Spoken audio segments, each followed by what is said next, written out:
Halo, assalamualaikum. Welcome back to my channel.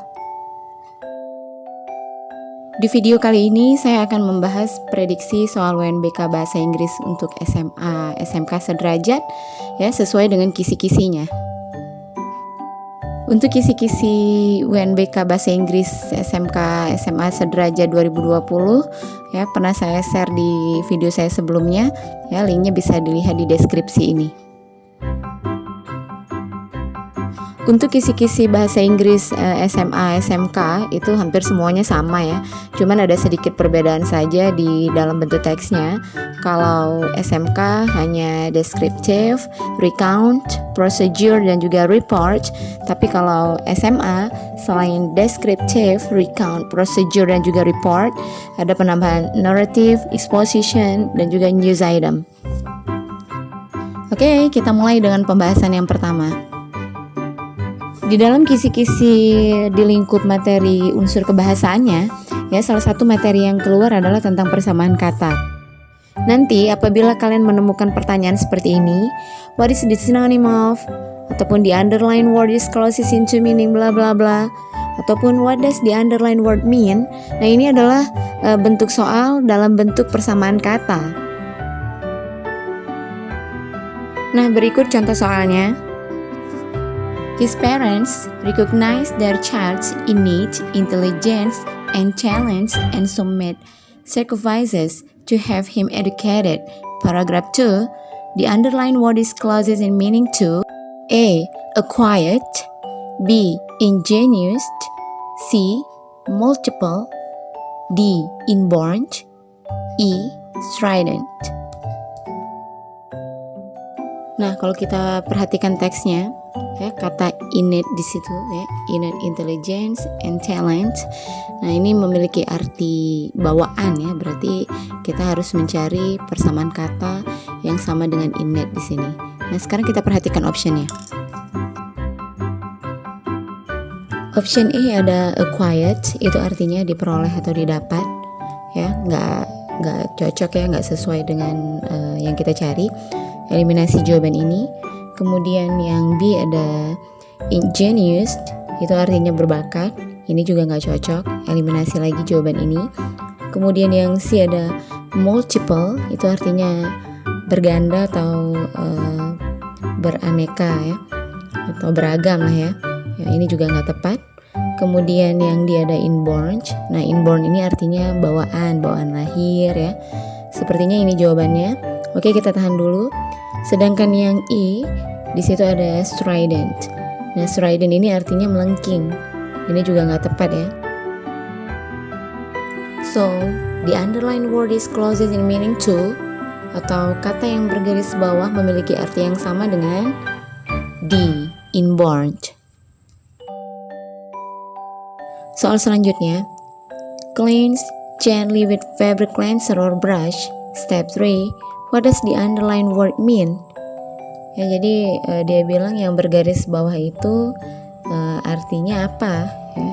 Apakah yang A, carefully, B, directly, C, harshly, ataukah yang D, cleanly?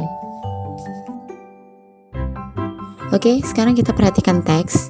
Ya, di situ di poin ketiga menyebutkan cleanse gently using the fabric cleanser or brush.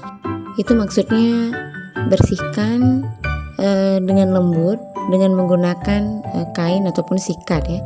Gently di situ artinya dengan lembut ya.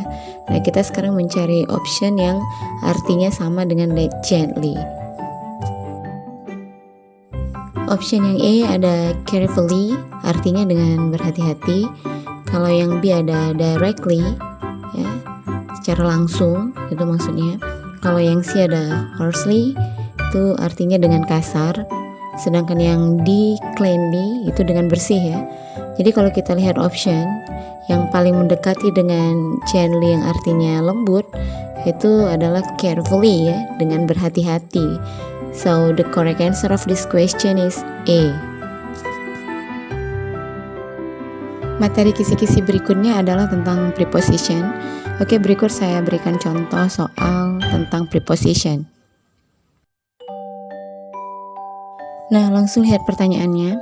di situ Mr. Salman bilang it will be held bla bla bla Saturday November 9th dan seterusnya ya. Jadi optionnya di situ ada A in, B on, kemudian yang C ada at, kemudian D to. Kalau untuk menunjukkan hari maupun tanggal, di situ kita pakai on ya. Jadi langsung saja jawaban yang tepat adalah yang B, on Saturday, November 9th. Untuk materi kisi-kisi selanjutnya ada tentang conditional sentence ataupun kalimat pengandaian. Oke, sedikit mengingatkan kembali tentang pola daripada conditional sentence. Ya, dia terdiri dari 3 tipe ya. Jadi di setiap tipe atau type-nya dia terbagi ke dalam 2 bagian lagi, ada if clause dan juga ada main clause. Jadi nggak masalah ya kalau if clause-nya di depan ataupun main clause-nya yang duluan di depan, itu nggak masalah. Untuk rumus conditional type 1, untuk if clause-nya ada if plus subject plus verb 1 atau simple present. Sedangkan main clause-nya subject plus will plus infinitive atau verb 1. Sedangkan type 2, if clause ada if plus subject plus verb 2 atau simple past. Kemudian main clause-nya ada would plus infinitive atau verb 1. Sedangkan yang terakhir type 3, if clause-nya ada if plus subject plus had plus verb 3 atau past perfect. Sedangkan main clause-nya ada subject plus would plus have plus verb 3.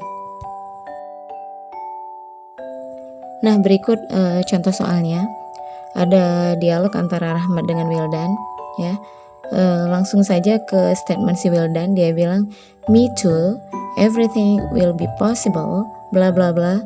Nah, dari kata-kata everything will be possible ini menunjukkan kalimat main clause-nya ya.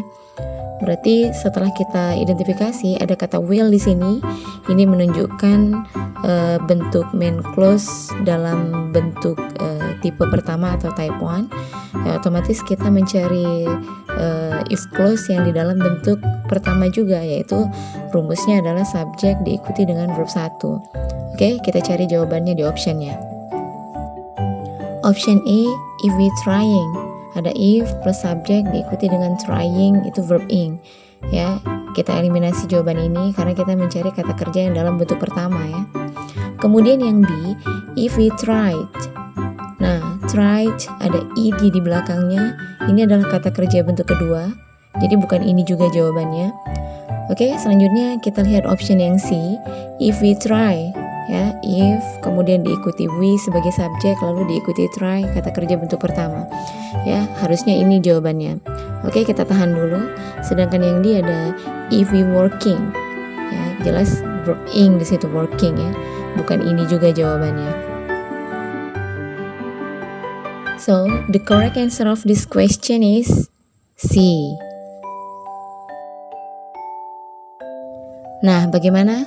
Semoga paham ya dengan penjelasan saya tadi. Jika masih ada pertanyaan, silakan cantumkan di kolom komentar. Finally, jangan lupa like dan subscribe this video jika menurut kalian video ini bermanfaat ya. See you, bye-bye. Assalamualaikum.